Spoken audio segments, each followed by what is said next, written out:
Hey, welcome back to my channel. My name is Nikita Lambert, and here we talk about a little bit of everything dealing with mental health, self-care, narcissism, codependency, all that good stuff, okay? And anything else you want to talk about, just let me know in the comments. I'll do my best to make some content about it. And there was someone who asked me to make content about living with a narcissist or dealing with a narcissist that you can't escape, and I haven't forgotten you. I'm just still trying to wrap my mind around it. Between wrapping my mind around it and finding the time to make the video and everything, it's just a little bit much, okay? And for anyone who's been subscribed, you'll notice that I haven't been posting in a little while. I've been taking a break from social media. I'm still pretty much on my break, but I just realized I hadn't made a video in quite a while, and so I wanted to break the silence with a video. So here I am today.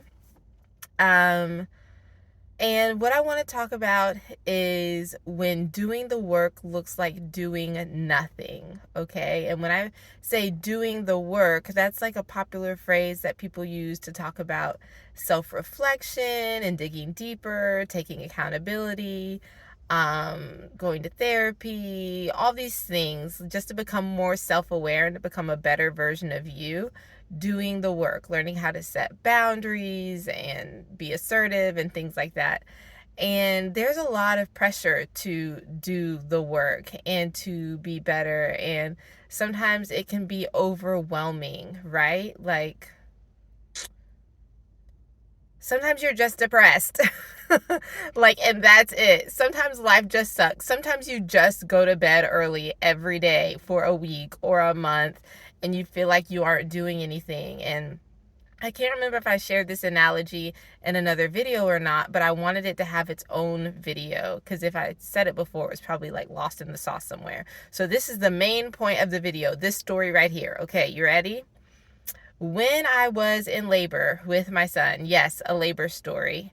I was fortunate enough to have a natural labor. I had a doula who was amazing. She educated me, advocated for me, taught me a lot of things.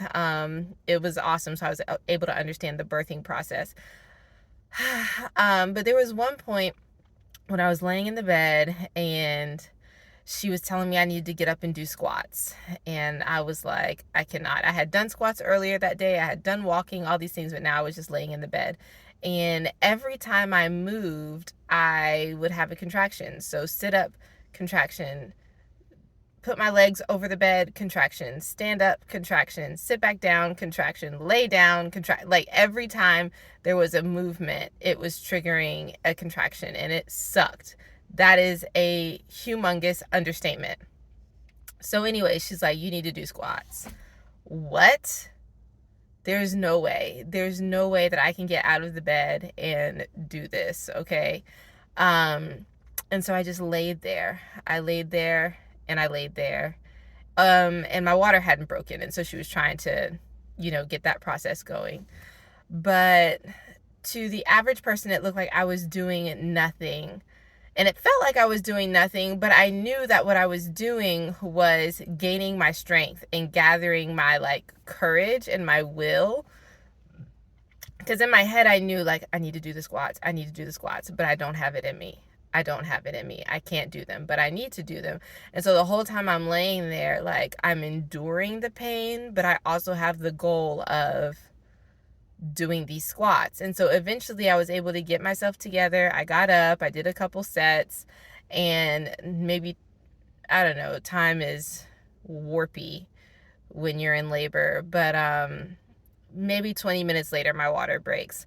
But I say this analogy to say that to the average person looking at me, it looked like I was doing nothing but laying in bed. But what was really going on was I was gathering my strength, gathering my will to move on to the next stage until I was ready.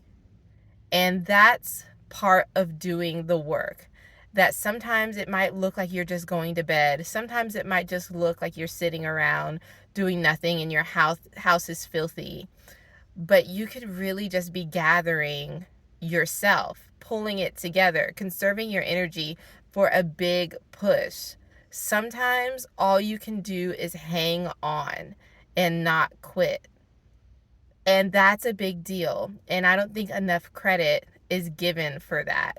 And so if you're in that spot right now, I just want to encourage you that you are doing the work, even though you might not be in therapy, you might not be consistently taking your meds, you might not be reading a book on how to better yourself. Like, you might not be able to do anything except not quit. But that is part of doing the work as well. And I know that as long as you have that goal in the back of your mind, you will get there. You will get there because you're not a quitter. Life's just hard.